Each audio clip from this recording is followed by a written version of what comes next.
He had everything: wealth, power, and a sprawling mansion that echoed with silence. She had nothing but quiet strength, relentless struggle, and a secret she never intended for him to discover. Yet one night changed everything. Suspicion stirred in him, and he decided to follow his maid after she left work. What he uncovered would transform both of their lives forever. Sometimes the richest hearts are found in the most unexpected places. As evening settled over Lecky, a cool breeze moved through the grounds of Julian Cross's mansion, but the air inside felt heavy with unspoken questions. From an upstairs window, Julian watched his maid, Amara Lane, hurry down the front steps carrying two large nylon bags. She did not see him. "Amara, wait," he called from the balcony, his voice steady yet edged with curiosity. She froze, then turned, her eyes widening in surprise. "Yes, sir. Did I forget something?" she asked, gripping the bags a little tighter. Julian stepped outside, his expression calm while his thoughts raced. He studied the bags. "What's inside those?" Amara offered a small, uncertain smile. "Just some things I picked up at lunchtime, groceries." He did not answer right away. Something about her recent behavior had begun to trouble him. "You've been leaving early quite often lately," he said quietly. "You always mention your mother is unwell." Amara nodded quickly. "Yes, sir. She hasn't been well. I'm doing my best." Julian took a step closer. "I overheard you on the phone yesterday. You were speaking in Igbo. You said you needed money urgently." His gaze sharpened. "Are you hiding something, Amara?" Her fingers tightened around the bags. "I don't understand what you mean." "I'm not asking," Julian replied, his tone firmer now. "I'm telling you something is going on." The silence between them grew thick. Amara looked down, then lifted her chin. "Sir, if you don't trust me, perhaps you should find someone else to clean your house." With that, she turned and walked out the gate, her sandals tapping softly against the pavement until she disappeared down the street. Julian stood motionless, hands in his pockets, jaw tight.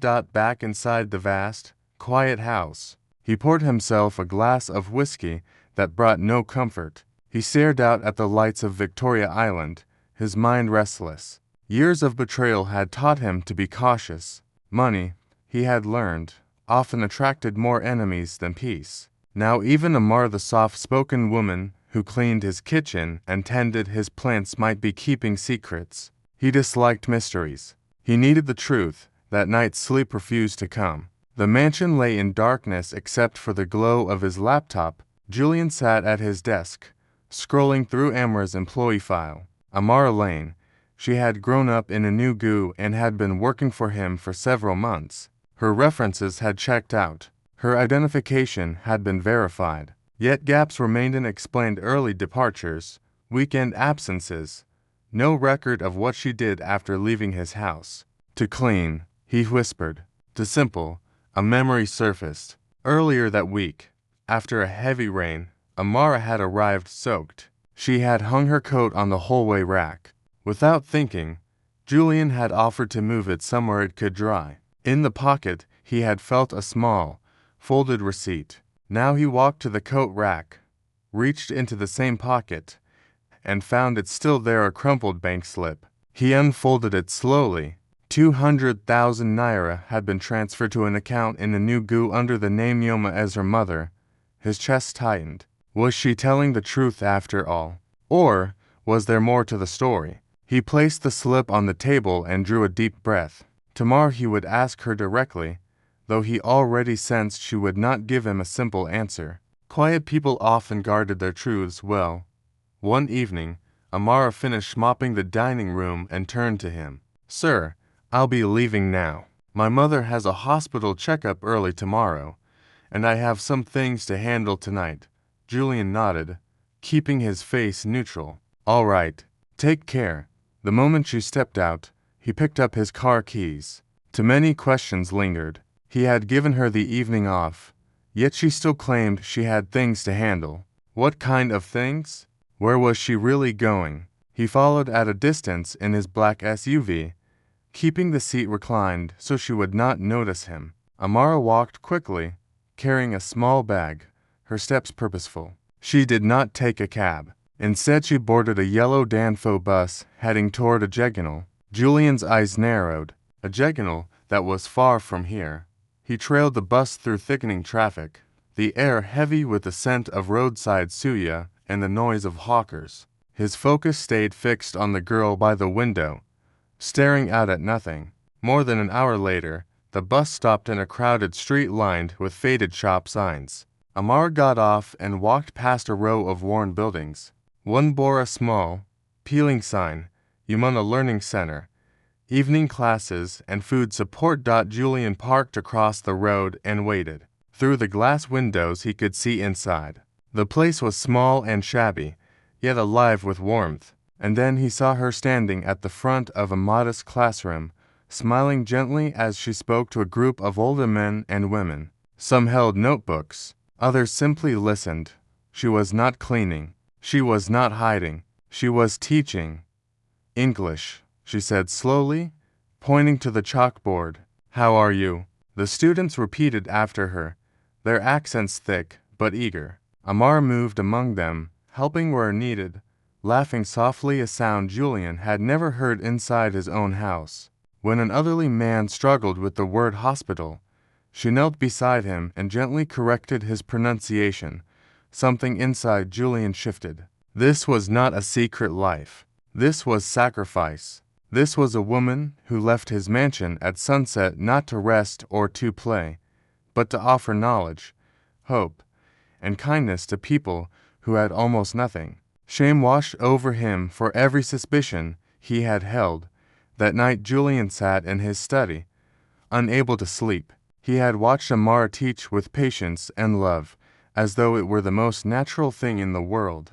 Yet at his house she remained quiet, careful, almost invisible. He began to dig deeper. The center's simple website described free evening English classes for low-income adults and newcomers from rural areas, farmers, traders, and artisans who had never finished school. They believed in second chances. Photographs showed Amara teaching, smiling, hugging students, unpacking food. In one image she handed out bread and bottled water. In another she read a children's book to adults, helping them sound out the words. The center ran entirely on small donations and personal funds. It was behind on rent. Volunteers provided food and teaching materials with their own money. Julian leaned back. So the shopping bags had been for her students. She had never once asked him for help. She had been going out there every evening after cleaning his 5-bedroom mansion to serve people who had nothing. While he had suspected her of stealing, he called his longtime assistant, Marcus. Do a full search on the Yumana Learning Center. I want to know how much they owe, what their running costs are, and how many people they serve each week. Marcus sounded surprised. Boss, you all right? Julian's voice was quiet. No, but I want to be. The report arrived the next day. The center was barely surviving rent overdue by 2 months, classes held in borrowed spaces, the roof leaking in 2 places, no steady sponsor. Amara was listed as a lead volunteer, unpaid. She worked 3 jobs, cleaning Julian's house 5 days a week, weekend cashier at a small supermarket, and evening teacher at the center. Julian stared at the screen. He thought of his house full of luxury and silence, and her world full of people, need, struggle, and yet so much joy. He had misjudged her completely. Amara Lane was not a liar. She was something far rarer, a giver. The following morning, Amara was already in the kitchen, quietly wiping counters and folding dish towels. She did not expect to see Julian so early. He walked in holding his coffee mug, his face thoughtful. Good morning, Amara. She turned quickly, surprised. Good morning, sir. I was just finishing here. I'll get out of your way.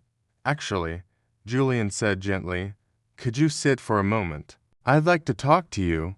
She hesitated, then nodded and wiped her hands on her apron. She sat on the edge of a chair, uncertain. Julian sat across from her, took a slow sip of coffee, and looked her in the eye. I know about the Yamuna Learning Center. Amara froze, her breath catching.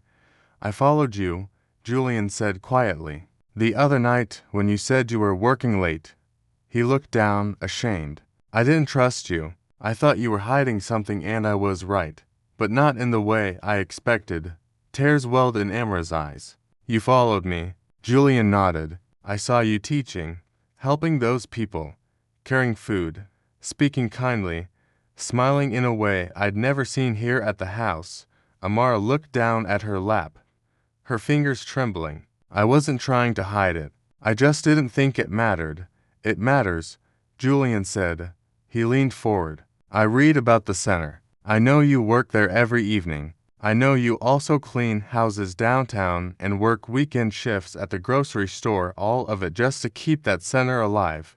Amara wiped her eyes with the back of her hand. I couldn't just leave them, she said softly. Most of them never had a chance to learn. They were farmers, builders, tailors. But they're proud. They want to learn English so they can work, speak to doctors, or simply feel like they belong. Julian listened in silence. That center is all they have, Amara continued, her voice cracking. Sometimes I use my salary from here to buy bread and fruit to feed them. I don't have much, but I can't walk away. Julian's heart tightened. He had spent years building walls, believing no one could be trusted, that everyone carried a hidden agenda. Yet this quiet, humble woman who swept his floors and watered his plants carried a heart he had not believed still existed in the world. Amara, he said softly, you've given more than most people who earn 10 times your salary. She looked up, startled. Sir, Julian offered a faint smile. I just wanted you to know. I see you now. In the days that followed, Julian spent more time at home not for meetings or calls, but because he found himself wanting to be near her. He made excuses to enter the kitchen when she was there. He timed his coffee breaks to coincide with her bringing fresh flowers to the dining table. Sometimes he simply sat at the island and watched her move quiet, focused, graceful. One afternoon, he walked in with 2 mugs of ginger tea. Here, he said, offering one to her. I thought you might like it. Amara blinked, surprised. Thank you, sir, he smiled. Please call me Julian. She hesitated, then smiled back. Okay. Julian. They sat in comfortable silence for a moment, sipping tea. Can I tell you something I've never told anyone here? Julian asked quietly. Amara turned, curious. Of course. My parents died when I was 22. A car accident late at night, coming back from a business trip. His voice grew softer. They left me everything: money, property, staff, but I lost more than I gained. I've spent years building walls around myself. I thought if I stayed alone, I'd be safe. Amara spoke gently. Sometimes we think shutting people out will protect us, but the silence only grows louder. Julian looked at her, really looked. You understand that? She gave a small, sad smile. At the center, we're all like that. People who've lost homes, families, even their language. But we created something together. We became each other's family, chosen family, Julian said. Yes, she replied softly. Sometimes the people who love you most aren't the ones you were born to. They're the ones who stay when you have nothing. That night Julian sat in his study with the lights off, thinking about her words and the way her eyes lit up when she spoke of the center. He had never met anyone like her. Without even trying, she had begun to heal something inside him he had long believed broken. One morning, while Amara arranged fresh flowers in the dining room, Julian walked in carrying a neatly labeled file. He placed it gently in front of her. Amara, I've been thinking a lot about what you said about your thesis, your ideas. She looked up, confused. Sir, I run a foundation, he said. It's small, but we focus on education, youth development, and supporting underrepresented communities. I want to expand it. I want to do more, and I want you to help lead it. He slid the file toward her. I'm offering you the role of Community Outreach Director. It's full-time. It comes with a proper salary enough to help your mother, pay for your final year, and still support the center if you wish. Amara's hands trembled as she touched the file. I don't know what to say yes, Julian said softly. You've earned it. But Amara did not answer right away. She sat down slowly, her thoughts spinning. She had cleaned this house for months. She had taught English under leaking roofs. Now she was being offered a leadership role, not as a cleaner, not as a volunteer, but as someone who could shape real change. Julian, she whispered, I'm grateful. I truly am. But part of me is afraid. Afraid of leaving what I know. Afraid of feeling like I've abandoned the very people I'm trying to help. He nodded. Because if you step away from the day-to-day, you're no longer on the front lines. I understand. It's not just that, she said, her voice tight. The people at the center, they're like family. We built something together. Taking this job feels like choosing money over purpose. Julian leaned forward. It's not one or the other. It's both. With this role, you'd be helping even more people, creating real programs, long-term impact. You'd still be you, just with more tools to work with.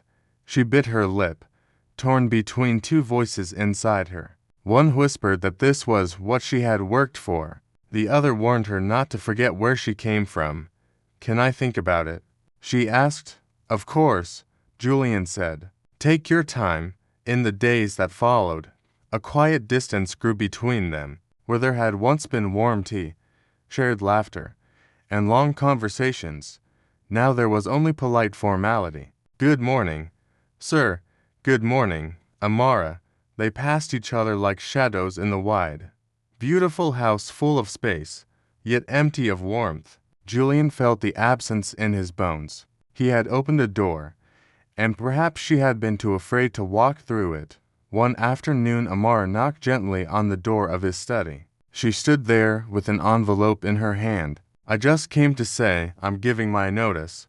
Julian's throat went dry. 2 weeks. She nodded. Yes, sir. I want to try something new and give the center more of my time. He nodded slowly. All right. There was a long pause. Then Amara added almost in a whisper, Thank you for everything, for believing in me, for seeing me. Julian looked at her, truly looked, and saw the sadness in her eyes. Amara, he said softly, whatever you do next, I know you'll change lives. She gave a tight smile. That means more than you know. The following weeks felt empty. Julian kept himself busy with work, yet the house felt colder without her presence. He still caught himself listening for her footsteps in the hallway. He still reached for a second mug of tea before remembering she no longer sat across from him in the mornings. It was not merely routine. It was absence. It was regret. One morning his assistant Marcus walked into his office carrying a gold embossed envelope sealed with deep blue wax. This came for you personally, sir. Julian opened it. An invitation to the Yamuna Learning Center's annual fundraising gala and awards ceremony. His breath caught when he read the next line, honoring Miss Amara Lane, Volunteer of the Year, Advocate for Community Education and Inclusion. His hands trembled slightly as he lowered the card. I'll be there, he said quietly. Weeks later, the community center had been transformed. String lights glowed from the ceiling. Round tables were covered in white cloths and decorated with paper flowers handmade by students. Laughter and warm greetings filled the air in many languages. Amara moved gracefully among the guests, checking final details. She had never looked so confident or so free. When the room began to fill, an elderly woman called out, Amara, look who just walked in. She turned toward the door, and there he was, Julian Cross, dressed in a dark gray suit, standing quietly, his eyes scanning the room until they met hers. Her breath caught. She had not seen him in months. Later, that evening, the MC called her name. Everyone clapped as Amara walked to the stage to receive her award. The lights were warm on her skin. Her smile was steady, but her heart raced. Holding the plaque, she spoke into the microphone. Thank you all. I never thought a simple act of service would lead me here. I used to believe that no one saw me, but now I see all of you. This isn't just my award. It's ours." The crowd cheered. Julian clapped, his heart full of quiet pride. In that moment, he realized he had not come merely to witness her success. He had come because he missed her, because no business deal, no boardroom, no bank account had ever filled him the way her presence did. After the gale began to wind down, Amara stood near the entrance holding her crystal plaque. Her heart remained full, yet her thoughts kept drifting to the man in the gray suit. She turned and there he was. "Congratulations," Julian said quietly. "You deserve every bit of that award." She smiled, though her lips trembled. "Thank you for coming." They stood in silence for a moment too long. Then Amara drew a slow breath. "There's something I've been wanting to say." Julian tilted his head. "What is it?" She held the plaque tighter. "My mother. She's well now. Completely healthy. She had surgery a few months ago." Her voice lowered. "We were stuck for so long. No hospital would take her without full payment. And just when I thought I'd have to give up." She looked at him, a tear forming. "Someone paid the bill completely. An anonymous donor." Julian looked down, hands in his pockets. "That same week," she continued, "the Learning Center received its biggest donation ever, also anonymous." Her voice broke. "I don't know who did it, but if I could ever meet them, I'd tell them they saved my life." Silence stretched between them, heavy and honest. Julian looked up slowly, and for the first time in months the walls around his voice finally cracked. "Amara," he said. "It was me." She blinked. "What?" He stepped closer. "I followed you that night when you left early. I thought you were stealing from me." His voice shook. "I saw you get off the bus. I saw the center. I saw you teaching, feeding people, smiling like I'd never seen you smile before. And I realized in that moment I was wrong. So wrong about everything." Tears welled in her eyes. "I made the donation for your mother's surgery and for the center," he said, "because watching you that night, seeing the way you live, how much you give, it changed me." She stared at him as the truth settled piece by piece. "You did all that without telling me." "I didn't want credit," he said softly. "I just wanted to help. I wanted to feel, for once, that I was doing something that mattered. And why tell me now?" Julian's voice dropped. "Because I couldn't keep standing in the back of the room pretending I don't care, because I do. Amara, I care so much it scares me." Her hands trembled. "I didn't ask for charity, Julian." "It wasn't charity," he whispered. "It was love." Silence fell again, but this time it was different, not heavy, simply full of feeling, of truth, of two hearts finally laid bare. Amara stood clutching her award as his words hung in the air. She looked down and shook her head slowly. "I don't know how to feel," she whispered. Julian's face fell. "You paid my mother's hospital bill," she said. "You funded the center. You gave me a job offer and I didn't even know. I thought I was building something on my own with my own two hands." "You were," he said firmly. "Everything you've built is yours." She looked up, eyes wet. "Then why does it feel like I've just found out someone was holding the ladder the whole time?" He stepped closer, his voice soft and steady. "Because I saw you climbing alone, and I couldn't just watch anymore." Amara bit her lip. "I've spent most of my life being rescued or used by people who only stepped in when it served them. So forgive me if I don't know how to accept help that isn't a trap." Julian's eyes darkened with emotion. "I'm not here to control you or take credit. I did what I did because you changed me." He took a breath. "I was a man who trusted no one, not after what life took from me, not after watching people turn kindness into weakness. But you helped people with nothing to gain. You gave your time, your energy, your food, your heart to people who didn't have a voice. And you never asked for anything back." His voice cracked. "You made me realize how empty my world was, and how full it could be. That's not pity, Amara, that's admiration. That's love." Amara stood frozen, searching his eyes for something false. She found only honesty, only ache, only love. A long pause stretched between them. She turned away for a moment, hugging the award to her chest. I was afraid, she said quietly, that if I let you help me, I'd lose the part of myself I worked so hard to protect. Julian stepped forward slowly. And now, she turned back, her voice barely above a whisper. Now I'm afraid of what happens if I don't let you in. For the first time since that night he had followed her bus, Julian smiled a real, open, hopeful smile. Then let's figure it out together. And as the music from the gala played softly in the background, to people who had once lived on opposite sides of the world, wealth and survival, silence and service stood face to face, and the space between them finally began to close. Outside the community center, beneath glowing lights that resembled soft stars, Julian and Amara stood near the back entrance, just out of view. She still held her plaque. He still held her gaze. For the first time in a long while, neither of them was pretending. Amara, Julian said slowly, I didn't come here tonight just to say congratulations. I came because I couldn't keep pretending this was something casual, that what I feel is something I can hide. She said nothing, but her heart pounded.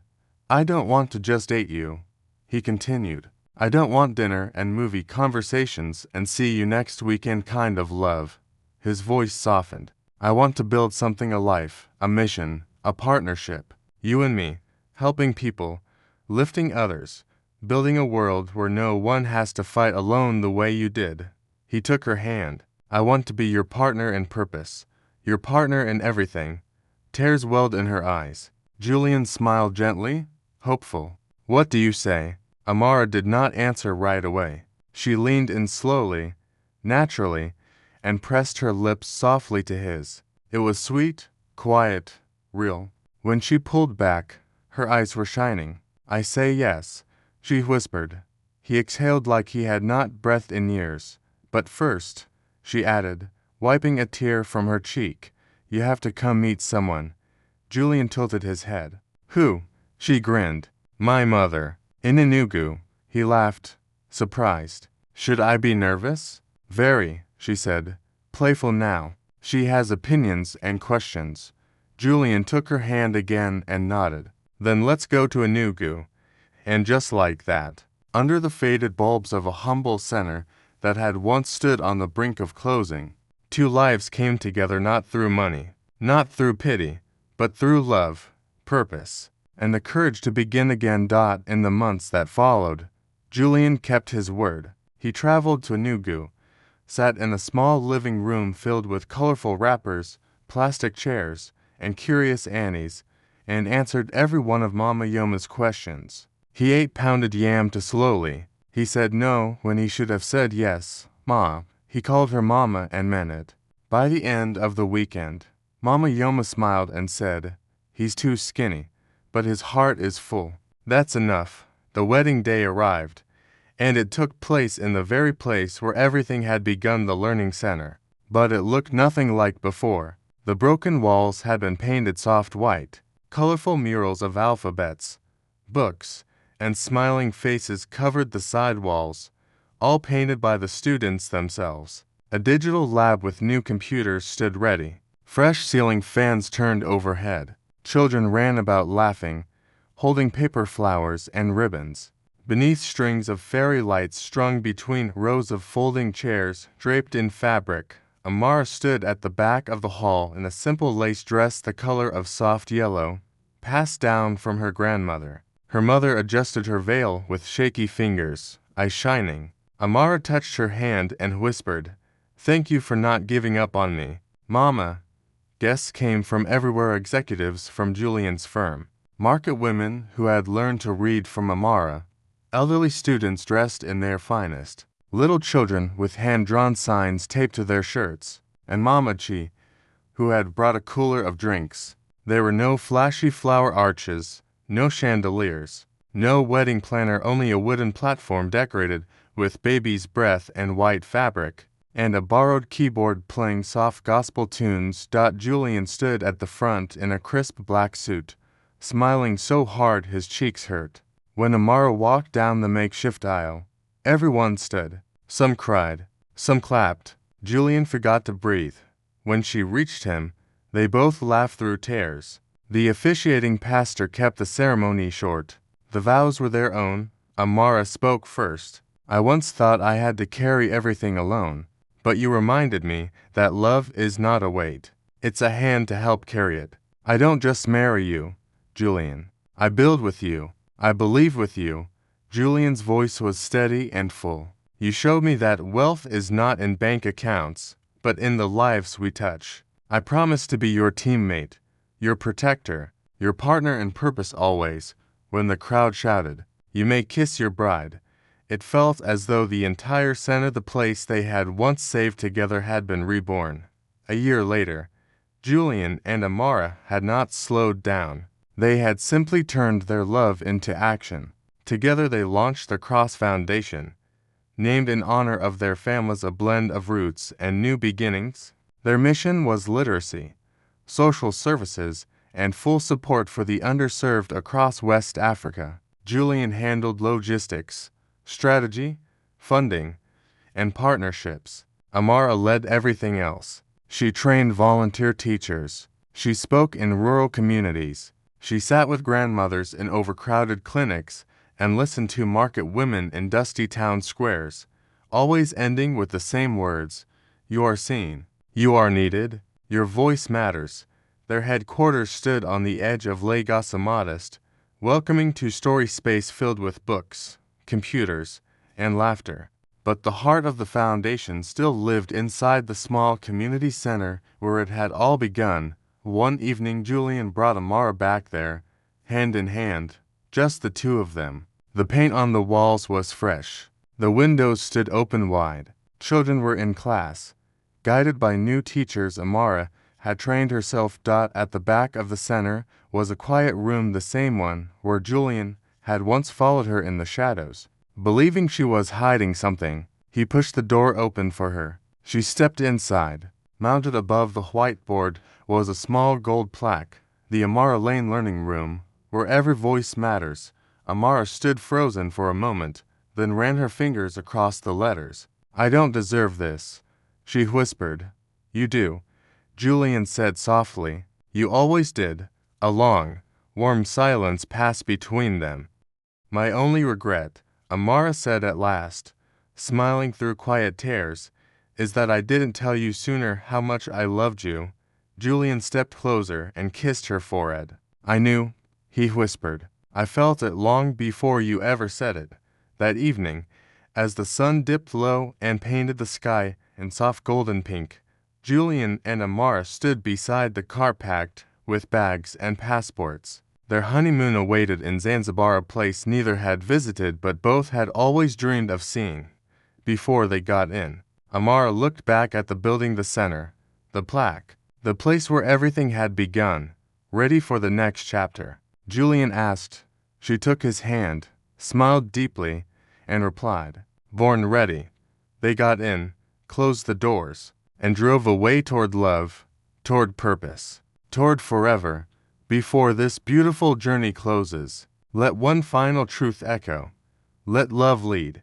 This is more than a story about a wealthy man and his maid. It is a story about how quiet, patient, honest love can soften the hardest hearts, rebuild trust after betrayal, and turn pain into purpose. No matter your past, your status, or your scars, you are worthy of being seen, heard, and loved. If this story moved you even a little, do not keep it to yourself. Share it with someone who still believes in second chances. And remember, love can overcome even the thickest walls if we dare to let it in.